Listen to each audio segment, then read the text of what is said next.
Hello mga ka-trending! Welcome back to ZK Trend.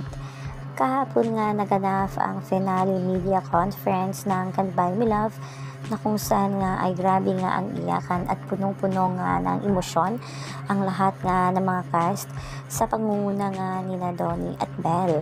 Matapos nga ang nasabing MediaCon ay kaagad ding pumunta itong sina Donnie at Belle kasama sina Jello Marquez at Anthony Jennings sa Manila Paddle Club. Kasama nila si Kuya RJ De La Puente at ang best friend nilang si Patch Chua na makikita nga naglalaro nga ito ng tennis.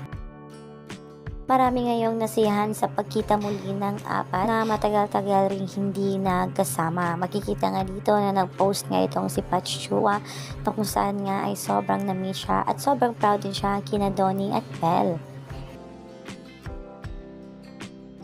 Marami rin kinilig sa naturang video ni Kuya RJ De La Puente na kung saan nga ay talaga namang public na ang endearment ni Donnie at Belle bilang Tink at Donato.